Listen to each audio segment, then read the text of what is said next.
Gusto mo raw ako, Faith? Jover, kanino mo nalaman yan? Narinig ko sa mga block page natin.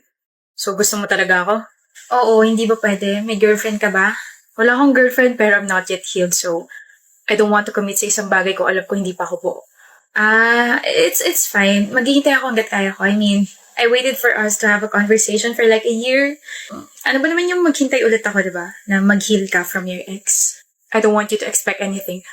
Malinaw sa akin ang lahat, Jover. Thank you for being honest. I really appreciate it. Okay. Akala ko ba may something na sa inyo ni Jover, Faith? Nakita kayo magkausap last week o bakit hindi na kayo nagpapansinan? Hindi pa siya nakaka-move on sa ex niya kaya mas maganda if wag niyo na lang kami asarin kasi baka uncomfy siya eh. Eh what if wala ka talagang tiyan? Eh di wala. Pangit naman kung ipapressure ko siya, di ba? Faith. Oh, bakit Jover? Free ka ba bukas? Bakit? Labas tayo. Picnic ganun. Picnic sounds great. Pwede ba kita sunduin? Oo. Chat ko na lang yung address ko mamaya. Okay. You're early. Jover. Oh, sorry. Excited lang. Your dress looks nice and sobrang ganda mo. Thank you. Tara na. It's been 8 months since our last conversation. Medyo weird lang sa feeling na magkasama tayo ngayon. Do you have any idea kung bakit niyaya kita ngayon? Naka-move on ka na, no? 4 months ago pa. Seryoso? Tsaka ngayon lang kita niyaya kasi gusto ko sigurado ako sa feelings ko and ayoko maguluhan ka sa akin. Faith, I wanna know you more and kung okay lang sa'yo, pwede ba tayo mag-picnic once a week? Sobrang okay sa akin yung Jover. Sinasagot na kita, Jover. Gising ka? Hindi naman ako tulog, madam. So, anong ulit yung sinasabi mo? Sinasagot na kita. Lord. Dahil dyan, let's have a picnic! Tama.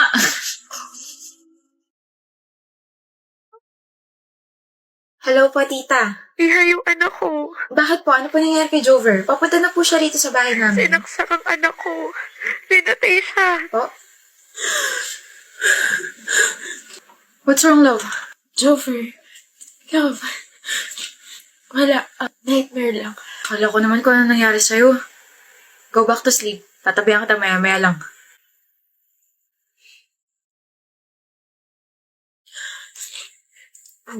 Hello po, tita. Pupunta ka naman sa death anniversary ng anak ko, di ba? Di ba, Iha? Miss na kita, Faith. Yes po. I'll be there. Jover, it's been 12 years pero hinahabol pa rin ako ng brutal na pagkamatay mo. Kung hindi ba kita sinagot, walang mangyayaring ganon. Kung hindi ako nagkagusto sa'yo, hanggang ngayon mabuhay ka pa rin. Wish, wala kang ginagawa. Bakit? Di ba gamay mo na yung recent topic natin sa calculus? Yap, pwedeng paturo, hindi ko kasi gets. Girl, ang slow mo naman. Ang dali-dali lang ng lesson tapos hindi mo pa get. Ano ba yun, Zari?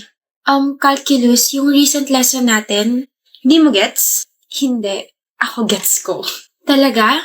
Pwedeng paturo? Ayan, okay, Krish. Ang time-consuming. I mean, no offense, Zari, pero dapat kasi gets mo na yan. Kami ng mga kaibigan mo, alam na yan, tapos ikaw. Naku, napapag-iwanan ka namin, ha? Bobo yarn. Hoy, umiyak yan bigla. Joke lang, ha? Puro na lang paturo to si Zari, napaka-bobo. Puro paturo pero never naman natin siyang tutulungan. Nakakairita kaya? Nang hindi nagigets yung mga lessons, napaka-basic lang naman ng mga yun. Stock knowledge na nga lang yung iba rin eh. Ang sarap tuloy sabihin sa kanya harap-harapan na, bobo ka? Oo, bobo ka. Zari! Huh? Bakit, Sammy? Okay ka lang? Masama ba pakaramdam mo?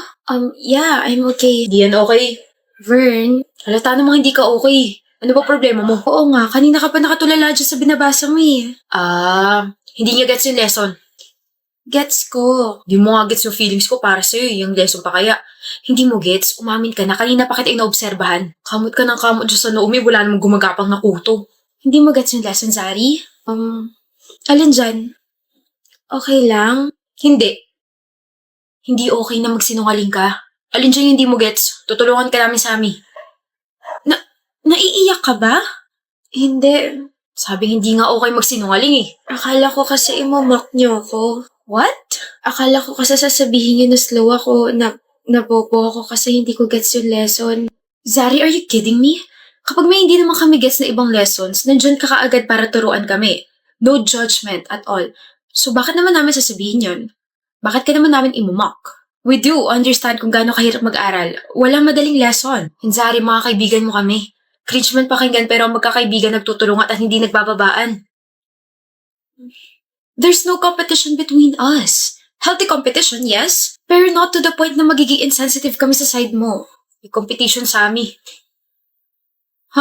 Competition sa puso ni Zari kasi buwisit yung tika-ibang course eh. Mami may gusto sa'yo, gusto rin naman kita. Ang seryoso ng usapan tapos isisingit mo yung kaipalan mo? Turuan na nga kita, Bob.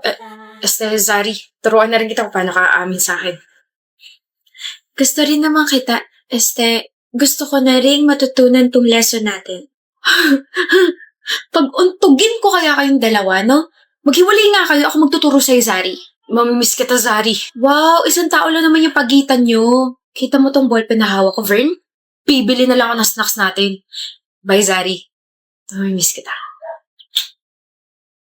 Please tell me hindi mo gusto yung pangit na yun.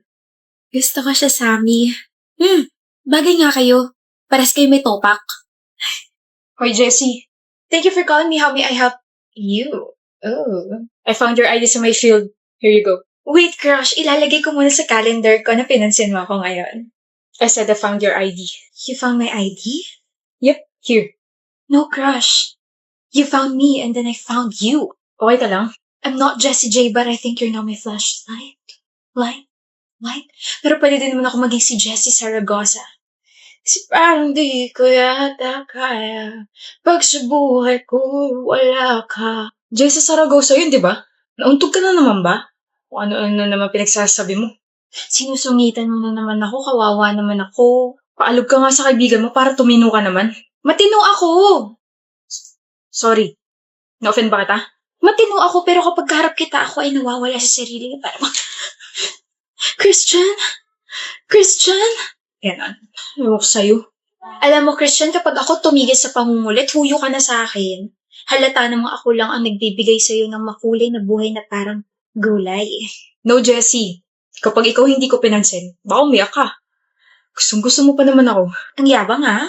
I'm gonna remove that smirk, Christian. Ipupusta ko puso ko. Hindi mo kaya. Puso? Bakit? Gusto mo na ba ako? Gusto? Let's see. Try harder, Jessie. You won't last long. Marap ka pa naman.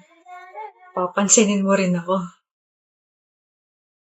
Mukhang ikaw ang iiyak, boy ah. Shut up.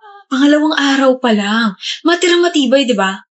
Pero sa pagkakakilala ko kay Jessie, bro, hindi marupok yan. Mataas pride niyan. Kaya ako sa'yo. Pansinin mo na. Umamin ka na. We had a deal. Deal mo mukha mo. Parang ewan kung makangiti kahapon tapos ngayon, mas masama pa mukha mo kaysa sa akin na bumagsak sa pre-cal. Bahala ka. Baka mali ka niyan. Bayan, kung uubo kayo, doon kayo sa labas. Yung virus niyo pakalat-kalat. Hoy. Okay, fine. I give up. Sorry for what I said and for how I acted. Pansinin mo na ako. Oh, Christian, nandiyan ka pala. Kanina ka pa? Hindi mo ba ilalagay sa calendar mo na pinansin kita ngayon? Na natalo ako sa challenge natin? Bakit ko ilalagay yun? Sino ka ba? Seryoso ka ba? Mamaya na pwede. May ginagawa kasi ako. Shoo! I'm gonna shoo away. Lagot ka, Christian. Hindi na siya yung Jessie na may gusto sa'yo. Tigilan mo nga, Koy. Nakakarindi ka. Parang ang demonyo dyan ng bulong. Let's go, babe. Ano yan? What? What the heck are you wearing, John? Damit. Nakikita ko nga pero polo na pang tito and a denim jeans and what the heck is that? An old shoes? Parang 2 generations na yata pinagdaanan niya ng pangit. Don't insult my rubber shoes, pinag-ipunan ko to. Tsaka Sarah, I don't see anything wrong with my clothes. Wala ko meron. You're meeting with my friends, not with your trashy buddies. Babe, you look dirty. Presentable ako tignan. I know what I'm wearing and we just have a different style. You know what? Let's go shopping. Baguhin natin lahat ng mga damit mo. You should wear shorts or those decent button-up polos. Ayoko. Komportable ako sa ganito. I feel more confident kapag ganito ako. They will laugh at you. Bakit? Kasi ganito suot ko. Parang yun lang? Eh ano naman kung tawanan nila ako? Eh ganito gusto ko suotin eh. You don't understand. Ano ba hindi ko maintindihan ha? Sige nga, Sarah. Ano yung hindi ko maintindihan? Yung itsura mo, tsaka yung pananamit mo. It matters to me because you're now carrying my name. Ano na lang sasabihin ng mga bago kong friends sa akin kapag nakita nilang ganito suot mo? Magiging katatawanan ako, John. So this is about you naman pala. Mas importante pa yung sasabihin nila. Eh, hindi ko naman ganito dati ah. Sabi mo you love the way I present myself. Ano nangyari? Siyempre, nagbago na ako ng lifestyle because of my new friends. I mean, they are popular and I can see that. ang hirap mo naman pakisamahan, John. Kung ayaw mong baguhin kita, pues magbabago na lang ako ng boyfriend. Okay. What? Kung babaguhin mo ko dahil lang sa opinion ng mga kaibigan mo, maghanap ka na lang ng bagong dadalhin sa kanila. I'm just helping you. You're not helping me. Ginagawa mo akong manika just for you to look good in front of your new friends. You're kind of ruining me, Sarah. Eh di mag-break na tayo. I think mas maganda ako tignan kung wala ka kasi you're bringing my status down. Okay. John? Sarah, Kamusta ka na?